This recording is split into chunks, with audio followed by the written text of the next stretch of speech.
किसको चिंता है इस बात की? जिन्होंने जनता का पैसा लूटकर भ्रष्टाचार की देन चढ़ाया, राजद को चिंता हो रही है पैसों की, जिनकी वजह से आज भी एक लंबा समय उनके जंगल राज के बीतने के बाद आज भी लोग पलायन करने के लिए मजबूर हो रहे हैं। ये लोग बात करेंगे कि कौन सा पैसा कहाँ पे इस्तेमाल हो रहा है।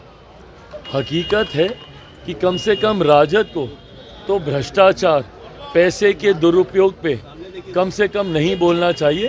जिन लोगों ने खुद भ्रष्टाचार की देन, चारा घोटाला किसके समय में हुआ था, ये लोग बात करेंगे आज भ्रष्टाचार की, कम से कम इन लोगों को शोभा नहीं। चिराग जी की बात हो रही है, चेतन आनंद आप पर लगातार हमलावर है, कह रहे हैं हम लोग जिंदा कौम के नेता है और बदला लेंगे गठबंधन में रहकर वो लोग गठबंधन का पालन नहीं करते। चिराग जी पहली बात तो कोई मुर्दा कौम नहीं है बिहार में, तो ये किसको बताना चाह रहे हैं कि कौन मुर्दा कौम है, पहले तो इस बात को ही स्पष्ट करें। दूसरी बात, मुझे नहीं लगता कि अब इनकी बातों का कोई जवाब देने का औचित्य रह गया। जब मांझी जी से लेकर मुख्यमंत्री जी से लेकर जनता दल यूनाइटेड, भारतीय जनता पार्टी, हिंदुस्तानी अवाम मोर्चा, सब लोगों ने उस दिन पार्टी के स्थापना दिवस पर आकर बता दिया कि कौन सही कौन गलत, एनडीए में कौन है नहीं है। मुझे लगता है उस दिन पार्टी के स्थापना दिवस के कार्यक्रम ने मुझ पर उठे तमाम सवालों का जवाब गठबंधन के तमाम वरिष्ठ नेताओं ने उपस्थित होकर दे दिया।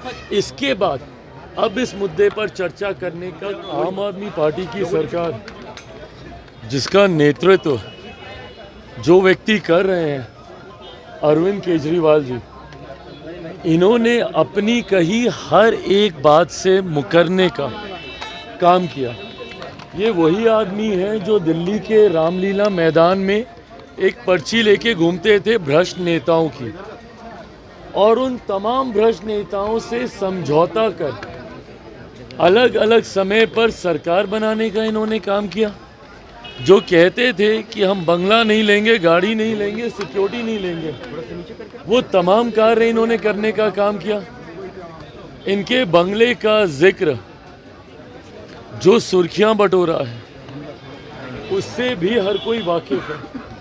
इनकी सिक्योरिटी, इनकी गाड़ी, और आज जिस भ्रष्टाचार के खिलाफ दिल्ली में इन्होंने सरकार बनाने का काम किया, उसी भ्रष्टाचार में इनके पार्टी के बड़े से बड़े नेता ना सिर्फ लिप्त बल्कि उनको जेल जाना भी पड़ा, और तो और स्वयं ये मुख्यमंत्री रहते हुए ये जेल गए।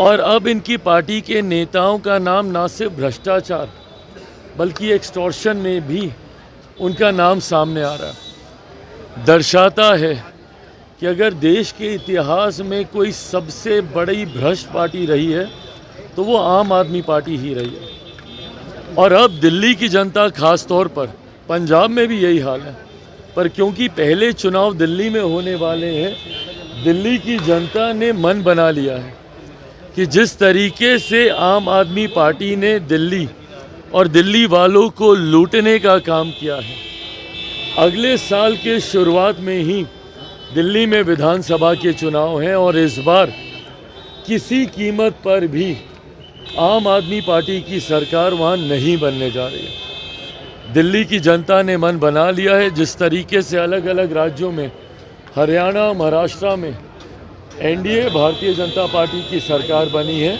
इस बार दिल्ली में भी चुनाव परिणामों के बाद एनडीए भारतीय जनता पार्टी की सरकार वहां पर बनने जा रही है। संविधान को बचाने की लड़ाई लड़ रही है। प्रियंका गांधी कह रही है कि संविधान को बचाने की लड़ाई वो लोग लड़ रहे हैं। हमारी समझ से परे है भैया, कहाँ संविधान खतरे में, और क्यों नहीं ये लोग इस बात को समझ रहे हैं।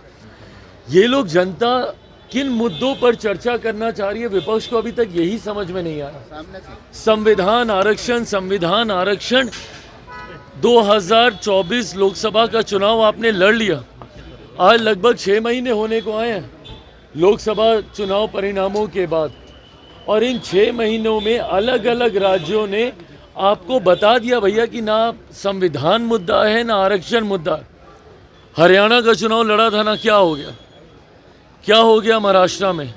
अलग अलग राज्यों में जहाँ जहाँ पर चुनाव हुए हैं, जनता ने एक तरफा लैंडस्लाइड बहुमत से सरकारें बनाई हैं एनडीए भाजपा की, और वहाँ की जनता ने आपको बखूबी ये बात बता दी है कि ना आरक्षण मुद्दा है, ना संविधान मुद्दा है।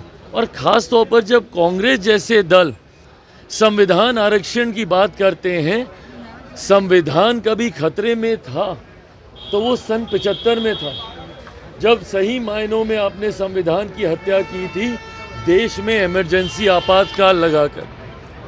और आज आप लोग बात करिएगा संविधान को बचाने की। ये सारी बातें जनता अपने आप को इसके साथ जोड़ती ही नहीं है।